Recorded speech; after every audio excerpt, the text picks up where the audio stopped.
हाँ, तो देखिए कोई भी पॉलिटिकल पार्टी है तो उसका हक है, स्वतंत्रता है उसकी। उम्मीदवार कहीं उतारना चाहे तो उम्मीदवार उतारेगी। बाकी के लोगों ने भी उम्मीदवार उतारा है, लेकिन वहाँ लड़ाई तो डायरेक्ट लड़ाई होगी ना। डायरेक्ट लड़ाई में महागठबंधन का पलड़ा इतना भारी है कि कहीं कोई कंपेरिजन हो ही नहीं सकता है। हाँ, कुछ लोग अगर उम्मीदवार हो गए हैं इस मकसद से, जैसे आपने देखा गोपालगंज में एआईएम ने किस तरह से वोट 12,000 काटा, जिसका असर पड़ गया परिणाम पर।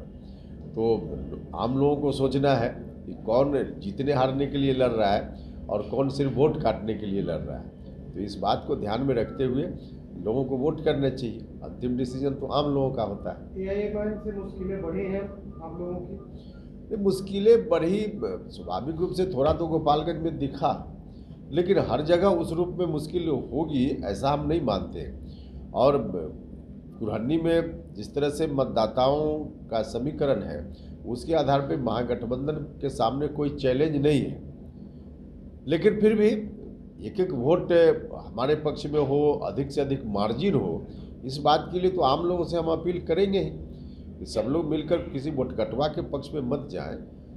सीधे तौर पे नीतीश कुमार जी के नेतृत्व में लोग वोट करें। क्या तैयारी है सरकार का?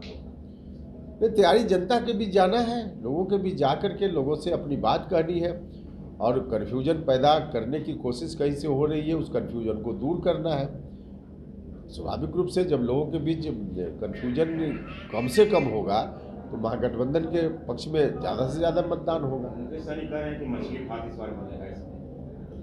तो हमने कहा कि कोई पॉलिटिकल पार्टी है, स्वतंत्रता है ना उसकी, चुनाव लड़े, उसमें क्या दिक्कत है। जो सर गोपालगंज में एआईएमआईएम के द्वारा वोट काटा गया, क्या लग रहा है मुकेश सहनी कुरहन्नी में यही काम करेंगे? देखिए, हम कोई अलग से स्पेसिफिक किसी पर नहीं कहेंगे, हम जनरल कहेंगे कि आम मतदाताओं को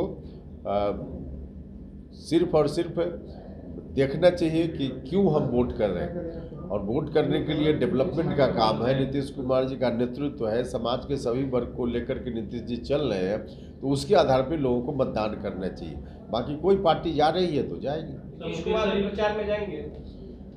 देखिए, चुनाव प्रचार में तो नीतीश जी जाते ही रहे हैं। उपचुनाव में, अभी जो उपचुनाव हुआ था उसमें तबीयत नहीं ठीक थी उनकी, तो उस कारण से नहीं गए। उसके पहले के चुनाव में तो गए ही थे, कुशेश्वर स्थान, तारापुर। तो आवश्यकता अनुसार यहाँ भी जरूरत होगी तो जाएंगे, इसमें क्या दिक्कत है। मुकेश सहनी सर बोल रहे हैं कि हमारी लड़ाई महागठबंधन से, भाजपा लड़ाई में नहीं। अब क्या बोल रहे हैं नहीं बोल रहे हैं वो आप लोग देखिए, उसमें हमारा जो कहना है कि आम जनता से, हम किसी